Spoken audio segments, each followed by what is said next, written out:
Hey everyone, Gabriel here, and in this video I'm going to be doing an update to the Facebook ads module based on the campaign budget optimization update that's coming to Facebook ads in September this year. So if you haven't heard about this, about campaign budget optimization, or CBO for short, I'm going to be explaining what it is in a second here, but essentially this is becoming mandatory in September this year for all campaigns across Facebook ads. And so I wanted to record this lesson to give you guys an update on this so you're ready when it hits, and just to let you know how this fits in with the strategy that I shared in the course. So that's what this lesson is going to be on, and let's get right into it. So first off, the basic theory of how CBO works. So essentially the only difference is that right now you set the budget at the ad set level. CBO lets you set the budget at the campaign level, and Facebook is going to optimize your spend across the ad sets in that campaign to get the most results. So that's really the only difference between CBO and regular campaigns that we're working with right now. And the idea is that, number one, it's easier to manage, right? Because there's less campaigns than there are ad sets, and so you have less budgets to manage, right? Managing campaign budgets is a lot easier than managing the ad set budgets for all the ad sets. So that's the first reason. And the second reason is that Facebook claims that they've run massive tests and they find that CBO will get advertisers more results on average than ad set level budgets, right? So they found that it gets better results, and so now they're making it mandatory in September. And so like I said, everything else works the same. The only difference is that Facebook is controlling your budget, right? And they're going to spend it towards the ad sets that they think will get you the most results. And this is similar to the way that multiple ads inside of an ad set optimize. If you have multiple ads instead of an ad set, Facebook is going to optimize the delivery towards the ads that they think are getting the most results at the cheapest price. And so this is the exact same thing, it's just at the ad set level. And so that's how CBO works. It's really not that complicated, but you should get used to it. And so now I'm going to talk about some of the strategies that I use with CBO, some of the best practices. Now I want to talk a little bit about when you should be using CBO and how it fits in with the strategy that I shared in the course so far. So the strategy that I shared in the course is still efficient for launching a new store and collecting data. You don't really need to use CBO for that part, because CBO currently it works best for scaling but not for testing. And the reason why is simple. Let's say that you're testing 10 interests with a $100 CBO campaign, right? What's going to happen is that some of those interests are going to get $30 of the spend, $20 of the spend, and some of them are going to get almost no spend at all. And so you're not accurately testing the audiences. Facebook is kind of just going to go for it and pick the ones that it thinks are going to do the best, but it doesn't have enough budget to accurately test that, right? And so what happens is that you're not accurately testing all of the audiences. You could be leaving some audiences, that could have been very profitable but didn't get any spend on it because you were using CBO. And so for testing, it's better to use regular ad set budgets, right? You can set $10 per interest that you're testing, or $20 or $50, and spend that exact amount, and then you can compare all those ad sets and all the data with an equal spend, and that's the proper way to split test things, right? So testing with CBO, not the best way, but if you're trying to be conservative with budget, it can work well. So I've been doing a lot of testing with CBOs in the past few months, and I want to share some of the best practices that I found. So number one is that they optimize best at higher budgets. And this makes sense, right? If you want Facebook's algorithm to properly optimize your ad spend, then you need to give it some budget to work with so that it can get enough data to optimize. And so the minimum amount that I'll start with for a CBO scaling campaign is 5 times my target cost per purchase times the number of ad sets. And by target cost per purchase, I mean, the benchmark that you've been getting on your ad account and what you expect to get.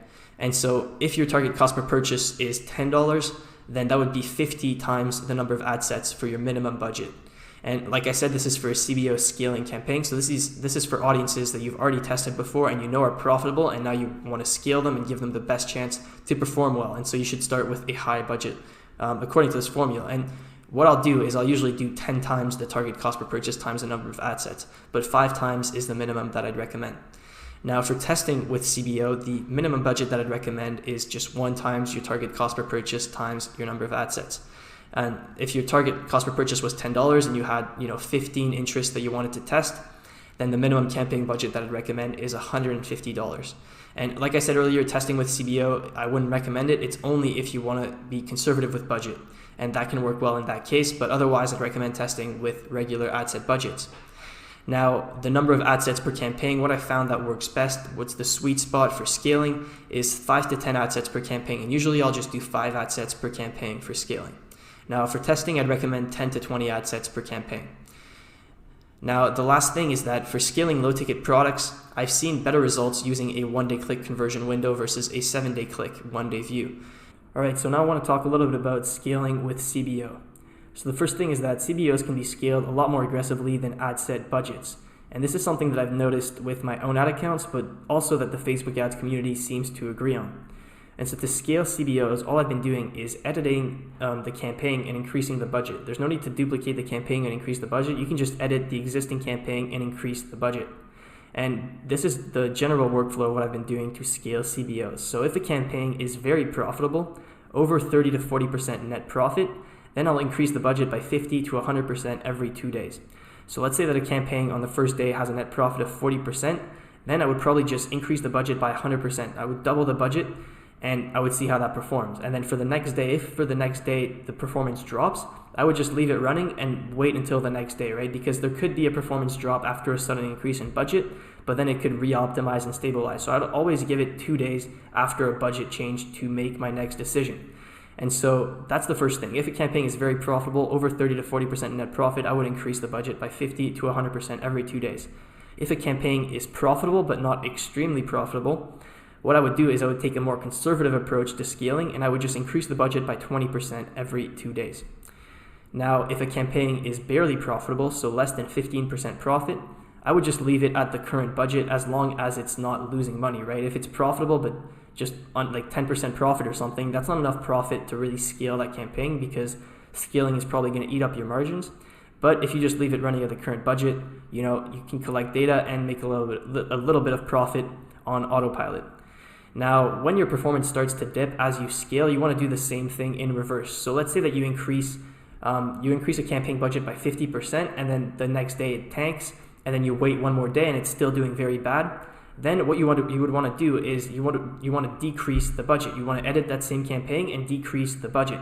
And so if there's a significant drop in the performance, what I'll do is I'll decrease the budget by 33%. 33% because it compensates for a 50% increase. And so I'll decrease it 33% every 2 days until the results balance out to what they were before. And if a campaign performance drops just a little bit, what I'll do is I'll decrease the budget by about 15% every 2 days.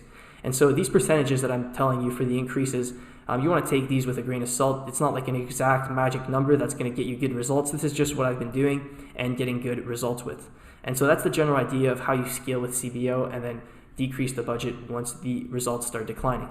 Alright, so now I want to go a little bit more in depth into my CBO strategies that I use for scaling. So I have two main strategies that I like to use for scaling.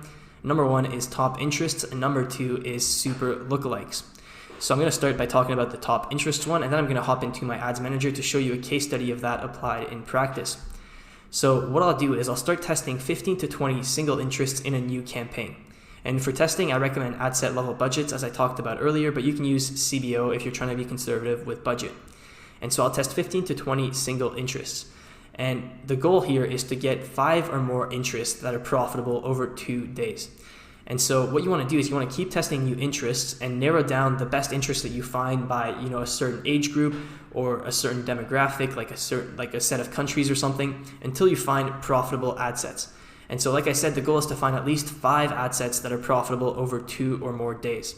And so once you find 5 ad sets that are profitable over 2 or more days, then you want to take those 5 top ad sets and duplicate them into a new CBO campaign for scaling. And then you want to start it off, at the budget that I talked about in the scaling slides, and run it that way. And this works really well. So I want to hop into my ads manager now. I'm going to show you an example of that. Here we are inside of one of my ad accounts. Now this is not the ad account for Flex Posture. As you guys know, I didn't use much CBO for Flex Posture. And so this is a different brand that I'm working on, and I've been using a lot of CBO, doing a lot of testing with CBO for this brand. And so I've selected here some campaigns to show you all the strategies that I'm going to be talking about. And so the first one that I was talking about is the top interests. And so these 2 campaigns here are from that top interest workflow. Now these weren't my best performing campaigns, but they were still profitable because the break-even return for this store is 1.4, 1.5-ish. And Facebook also doesn't track all the conversions, right? So the actual return on ad spend was probably above 2.0 here, but Facebook just didn't track everything. So first off, I want to show you how I set this up. So I had 2 campaigns for this top interest workflow. I had the one to test the ad sets, to test all the different interests, and then I had the CBO campaign for scaling. So here is the interest test one. And this is the regular budget campaign that I was doing. And as you can see, I was testing with $50 daily budgets. You could do $20, $10. I would recommend at least 20. I like to do 50 because I don't mind spending a lot. And so as you can see, I was testing all these different ad sets, right? I was testing a ton of different audiences, a ton of different interests. I was narrowing them down by specific age ranges and countries. And I ended up finding a lot of audiences that are profitable, right? And so the reason there's so many interests here is that this is more than just one round of testing. I was reusing this campaign, and I've tested a lot of interest over and over again in this campaign. And I would take the top 5 ones. So in this case, it's hard to say exactly because this isn't the data that I would have had when I duplicated it to my top 5 campaign. But I would take, probably in this case, I would just take these 5 top interests, right? And then I would duplicate them. So I would press duplicate and then to a new campaign. Now I don't want to do that right now because it's going to show my store name and everything, but duplicate them to a new CBO campaign. And so in that case, this was the CBO campaign here, this top interest CBO campaign. And as you can see, this campaign has spent $21,000, made back $39,000. And I scaled this the exact same way that I was talking about in the slides. I scaled it up to probably about $2,000 daily budget. Then I scaled it down, but the performance was really declining, so I just paused it for now. But this was, it was very profitable, and there's not much to say about it really. So I always had 4 to 5 ad sets running at one time, and when ad sets stopped performing, I would pause them, and then I would duplicate a new ad set from the testing campaign. And so I would always have 5 ad sets running here, each with a different interest. And then one of them stopped performing, I would pause it, I would duplicate a new interest from the testing campaign over here. And that was the workflow. And that's pretty much all there is to say about it. You can do multiple of these top interest campaigns, right? You could have 2 different interest test campaigns and 2 scaling campaigns, and you can structure it that way as well. So this works very well. I like this strategy. You don't need lookalike audiences. All you need to do is you need to do proper audience research to find interests to target. And then once you start finding the interests that are working well, then you can expand on that, right? You can use the duplicate. You can duplicate the ad set and then use the suggestions in the ad set editor, right? There's suggestions for interests, and those are usually good interests if the one that you're using right now is profitable. And another thing you can do is you can go into your audience insights.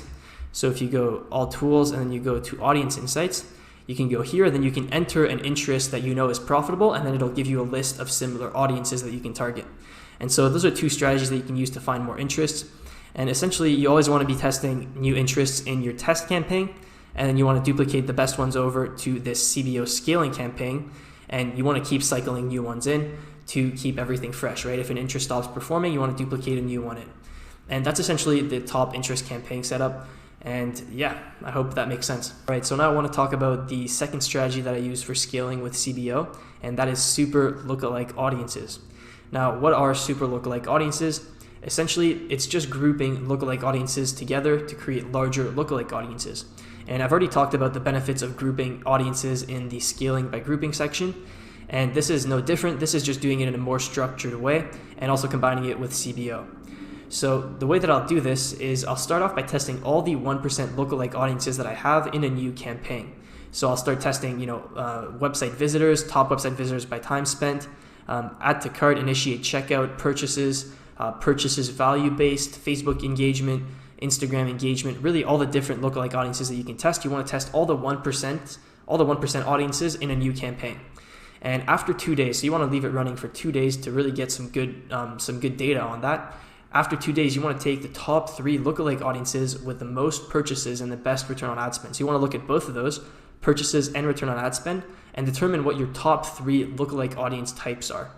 And after you do that, you want to turn off those 3 lookalike audience ad sets in the testing campaign and create a new campaign stacking the 1%, 1 to 2%, 2 to 3%, 3 to 4, and 4 to 5% audiences for those 3 lookalike audiences types and create a new campaign with that. So you'll group all the 1% lookalike audiences together, all the 1 to 2% lookalike audiences together, all the 2 to 3, all the 3 to 4, and all the 4 to 5 from those 3 lookalike audiences types, and you'll create a new campaign with that. So you'll have 5 ad sets for each percent range. And that's going to be your super lookalike audience campaign. And then you just want to scale that like a regular CBO campaign. And usually those campaigns work really well. It'll be very targeted audience, and you'll have 5 equal size audiences for the campaign budget optimization to work with. And so I really like this strategy. It's been getting me really good results, and I'm going to hop into my ads manager now to show you that in practice. All right, so we're back inside of my ad account, and I'm going to show you 3 campaigns that are relevant to this super lookalike audience strategy. So this is my testing campaign where I was testing all the 1% lookalike audiences. And then here were my 2 super lookalike audience campaigns that I ran for a while. As you can see, the testing campaign, I spent about $1,000, and that was not very profitable. It was right about a break even. So I didn't even lose money on the testing. I just got data. And then after doing that, my super lookalike audience campaigns, you can see that I was able to spend $50,000, over $50,000 on both of those campaigns in just like a month or two. I've got this data range selected, but this was all spent in about a month or two on those 2 campaigns, and they were both very profitable, both hovering at about 1.8, 1.9 return on ad spend, which is an actual return on ad spend of, above 2 if you take into account the conversions that Facebook doesn't track. So this strategy was very profitable, and it's very scalable. As you can see, you can spend a lot of money on these campaigns. So I'm going to break it down for you now. So this is the testing campaign. As you can see, this was a CBO campaign. Although I recommend testing with ad set budgets, I was testing with CBO in this case just to see if it worked out well, and it actually worked out pretty good for the second step of the strategy. But I would recommend doing your initial testing campaign with ad set budgets. I already explained earlier in this presentation why I recommend ad set budgets for testing. But in this case, it was a CBO campaign, and I was testing all the 1% lookalike audiences. So I was testing Facebook engagement, add to cart, purchase, initiate checkout, Instagram engagement, and I was also testing the 30 days of data versus 7 days of data for all of those lookalike audiences. And so I let that running for 2-3 days. As you can see, it spent $1,000, and there was 3 clear winning lookalike audiences, right? Most of them weren't that profitable, and then these top 3 ones here were all at around 2 return on ad spend. And so these are the 3 lookalike audiences that I chose for my super lookalike audience campaign. And so once I decided that, what I did is I created these new super lookalike audiences campaigns, and this one right here, you can see, so this 1% audience right here is the 1% of those 3 lookalike audience types. I took the 1% for all of them and stacked them together, and then the 1 to 2%, 2 to 3%, 3 to 4, 4 to 5. And I would show you how the ad sets are structured, but that would show you my store name and everything.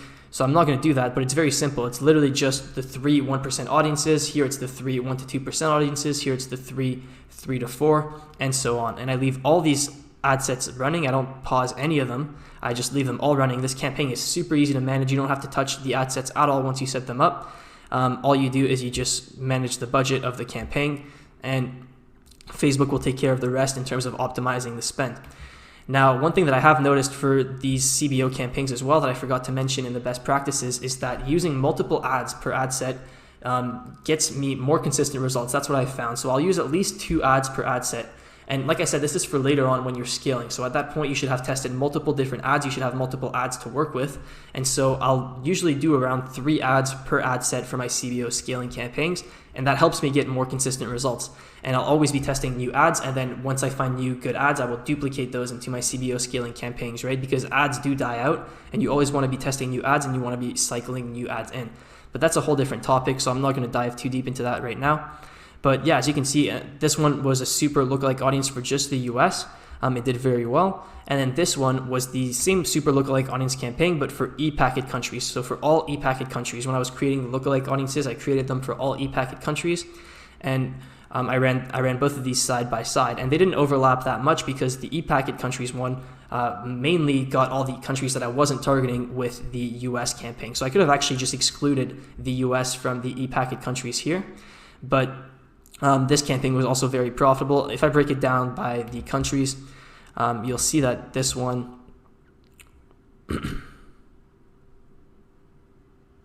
was only spending towards the US, and then the other one was spending also a lot to the US, but also a lot to all these other countries, the UK, Australia, Canada, Norway, Sweden, Singapore. And so running these side by side allowed me to really target as many people as I could.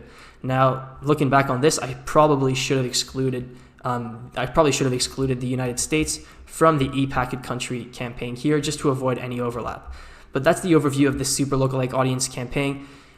It's very simple to set up. All you need is to have some data for lookalike audiences, right? So this is something that you want to do after you already have a lot of data and you really just want to scale it in a clean fashion like this with these super lookalike audiences, because it's very easy to manage and it's very effective.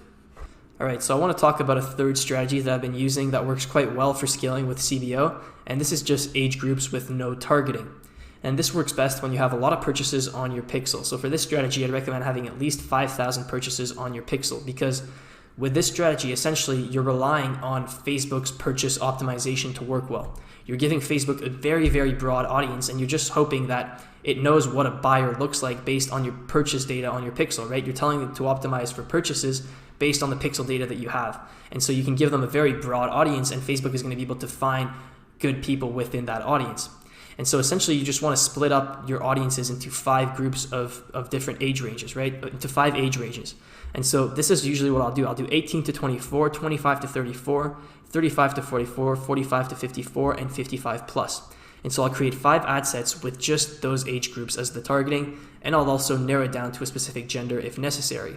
And then I'll just leave that running and I'll let it optimize, and I'll pause if there's an age group that's very unprofitable. For example, if 18 to 24 is always unprofitable after a few days, I'll just pause that, and same thing with any age group that's unprofitable. And then I'll let the CBO do its thing. And usually this works really well if you have a lot of purchases. And I'm going to show you an example of that inside my ads manager now. All right, so I'm back into that ad account and I'm going to show you that campaign now. So I just call it demos for demographics. And this is exactly what I was talking about. So, the 5 age groups, and I'm targeting only women for this product. And as you can see, it did okay. It did a 1.78 return on ad spend, mostly from these 2 audiences here, 25 to 34 and 35 to 44 women. And this one was profitable at the start too, but I guess I ended up pausing it because it wasn't profitable anymore.